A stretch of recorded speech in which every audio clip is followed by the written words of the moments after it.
Hi, I'm Dr. Anna Pham. I'm a GP, a solo parent, and for a long time, I thought residential property was the key to my financial security. Like many doctors, I worked hard, I bought a handful of houses, and I thought that that would set me up. But the truth was, those properties looked good on paper, but weren't actually giving me the income or the safety net that I needed if one day I couldn't practice medicine.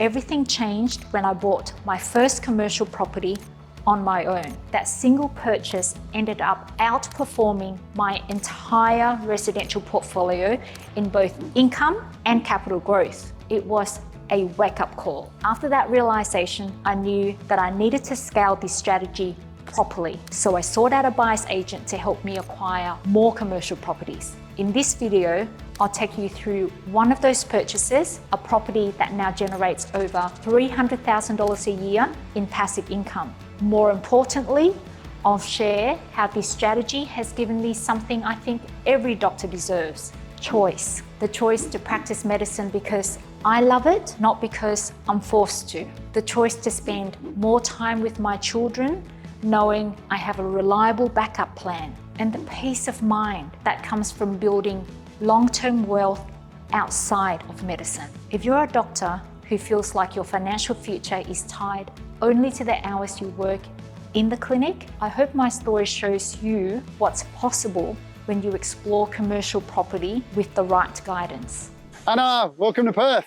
Thank you, Steve. I'm so excited to be here. Yeah, second deal in Perth, third in total. Third in Through total, me anyway. second commercial, Yeah. both with you. Yeah, a nice big one as well. I'm so excited to see it in person. This is the first time you've actually looked at it, isn't it? Yeah, so. I've never been to Perth before, so cool. I'm very excited. Do you want to maybe tell the viewers, maybe just a little bit about your journey of how you started in residential and then made the shift to commercial? Yep, I've been investing in property the last 10 years. Mm-hmm. Like everybody else, I started in residential. Yep. It's because it's the only thing that I knew. I was very conservative. I'd have a very low LVR. I paid it off, never pulled on the equity, but I did in that journey buy one commercial property on my own before I met you. How dare you? I know. And around 5 years ago, I assessed my numbers when COVID hit, like everybody else did, and realized that that one commercial property had both the capital growth and the rental yield that exceeded all my 5 residential. The whole portfolio. One property. One property, yeah. And commercial grows as well, which you've also realised. Yes.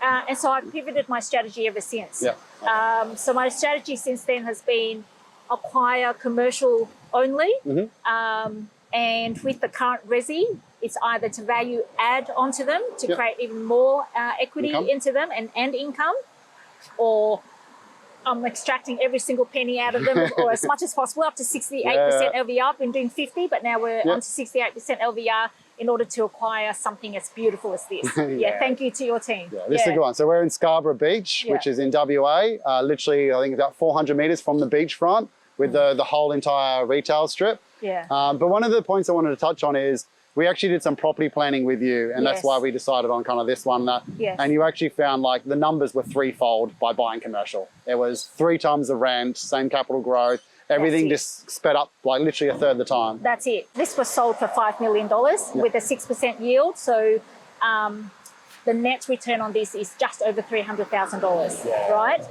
I can't do that with the residential. I can't go and buy a $5 million residential property and get that kind of rent. It's $300,000 net as well, because tenants pay all the outgoings, where if you go buy a $5 million residential, you can buy one down that way. That's right. Literally, you're probably going to get a 1.5% net yield because council rates, water rates, all that type of stuff. So why did you actually make the transition from residential to commercial? Ignoring the numbers, what was the actual goal from this long term? As you know, I've got 2 kids and I'm a solo parent. And so cash flow is really important to me. And I do worry that if I couldn't be productive as a general practitioner, I needed a backup plan to take care of my kids. And commercial provides me with that. The cash flow that commercial provides me. I know everyone talks about that lifestyle. I yearn for that as well. but my key driver is to be able to take care of both myself and my 2 children. Yeah. And a passive income actually lets you do that because Absolutely. work doesn't be as critical anymore. It's not you have to be there. That's right. It's a choice now after Absolutely. that. I now love what I do because it's my choice to be there and to work full time, not because I have to. I actually love that we've got so much noise coming here from cars going past, which is actually a good thing for retail. It would have been awkward if it was an empty car park. But I actually spoke to the owners and they actually said it's even busy here on the weekend. Which, That's so exciting for an owner to hear. Because the success of the tenant becomes your success. For retail especially, because if it's a quiet centre, it can die quite easily. But we'll go through the numbers because I actually can talk about the previous tenancies and the versatility, but more important, the length that they've actually been here. So one of the reasons we actually bought this retail strip was for diversification from your current portfolio, because we've already got a restaurant, which is next to a major cinema, which you can check out our other video as well. And an industrial property in Brisbane. So we're now retail strip in Perth, just covering kind of all the bases, all the markets, and hopefully making a recession-proof kind of portfolio. Perfect. Let's go a bit of an overview for the whole property. So what I like about this is it's a big site. We're 2,200 square metres. Building size is about 500 square metres. Average well, I think you mentioned we just re-signed, it's 3.5. But the tenants have been here forever. But we'll do a bit of a walk around. The car spot at the back is actually what I get excited about, which is a weird thing to say. But before you got here, when I walked out there, I was like, cool, this is why we're buying this property.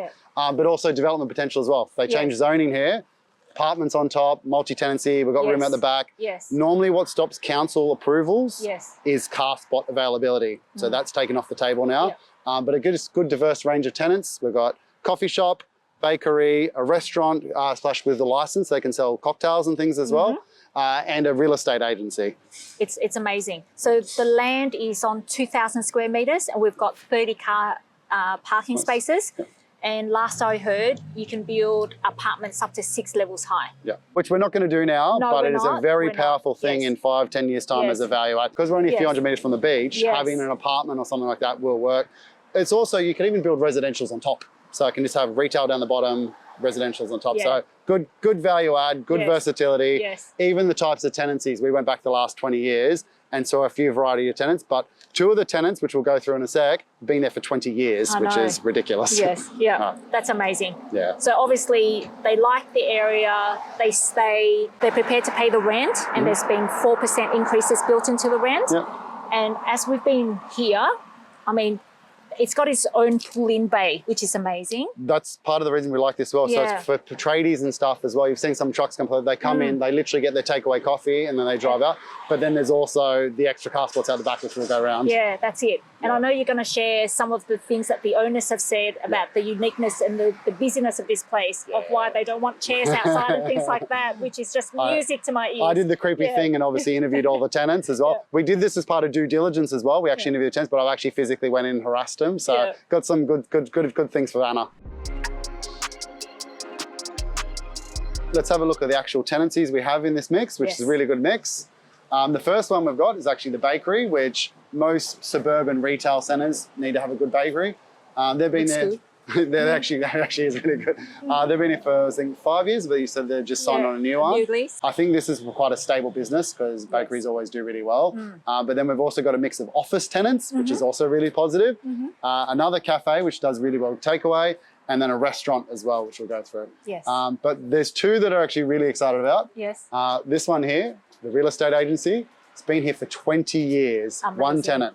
So our average for retail suburban is normally 7 years for a tenant, and they've been here for things. So that's part of the negative of retail. You lose your tenant every 7 years and it'll be 6 to 12 months to get a new one, but then another 7 years. But you've had them for 20 years.